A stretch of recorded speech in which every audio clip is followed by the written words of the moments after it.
contente de te revoir à notre sixième émission, sixième show. C'est quoi le sujet de ta chronique pour cette émission d'aujourd'hui?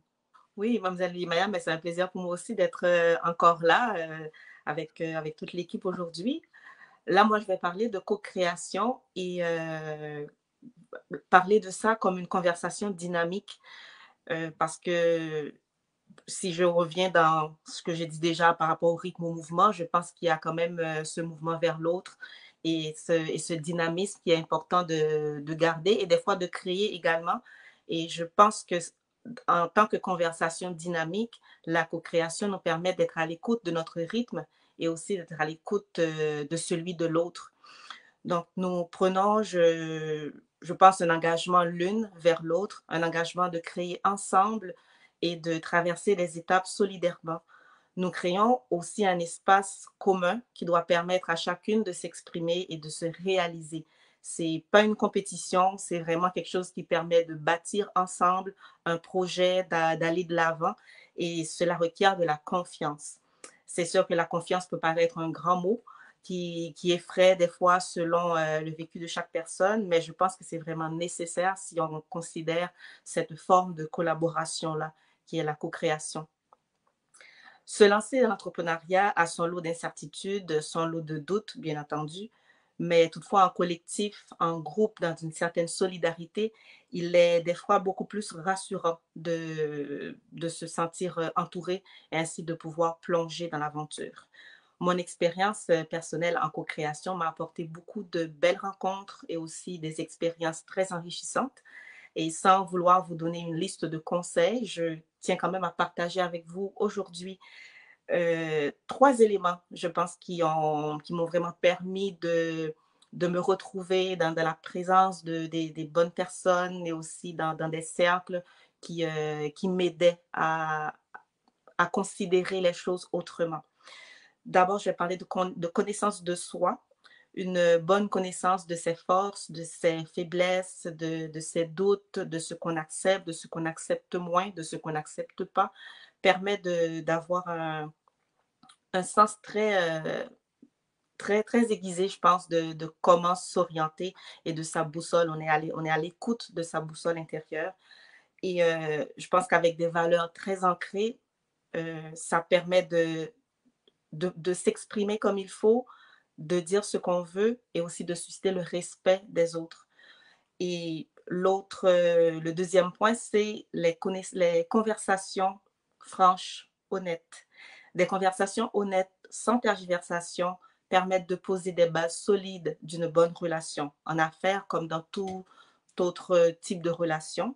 Il est primordial d'avoir des termes clairs, des balises entendues pour bien évoluer dans la co-création, pour accepter le regard de l'autre et aussi se sentir comme accepter aussi quand on va nous poser un regard sur le travail, sur les réflexions de cette collaboration-là.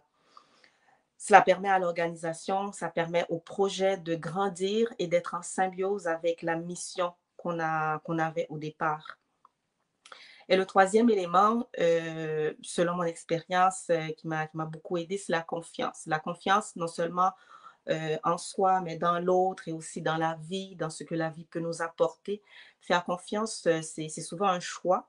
On n'a pas de boule de cristal, c'est sûr, pour savoir comment ça va se passer dans l'avenir, mais les conversations, comme je disais tantôt, quand elles sont franches, elles sont dans la bienveillance. Ça permet de se sentir bien ancré et aussi de pouvoir avancer, de se dire d'accord, on se lance parce on est aligné, on est en accord avec ce qui nous anime. Euh, Ce ne sont pas les seuls éléments qui aident dans les étapes de réflexion, mais ces trois points que j'ai mentionnés ont été très importants pour moi personnellement dans mes processus de collaboration. Et depuis le début de la pandémie, j'ai eu le privilège et le bonheur aussi de travailler avec plusieurs cercles, plusieurs groupes.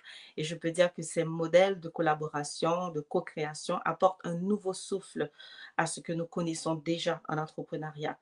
De nouveaux modèles voient le jour et je remarque avec émerveillement comment plusieurs personnes préfèrent vraiment mettre en commun leurs ressources pour créer de nouveaux espaces.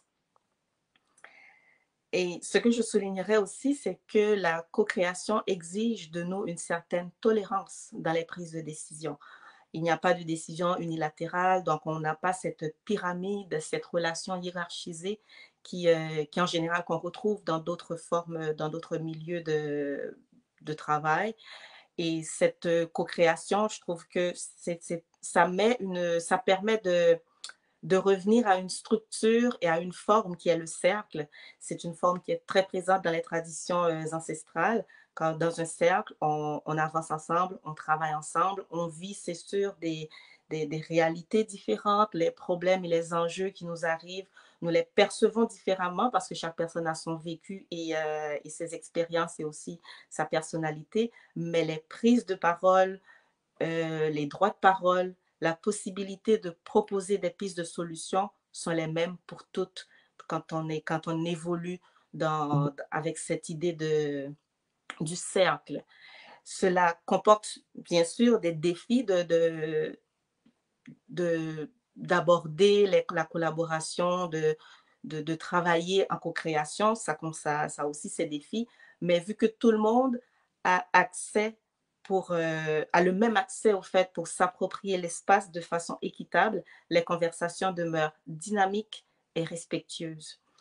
Nous sommes des êtres de connexion et j'espère vraiment que ces modèles de collaboration continuent de voir le jour, car co-créer nous permet de rester vivants et bienveillants, car cela nous ouvre le champ des possibles.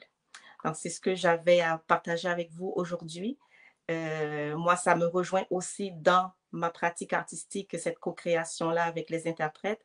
Et j'essaie toujours de voir comment je peux transposer tous ces apprentissages dans la vie de tous les jours et aussi dans l'entrepreneuriat.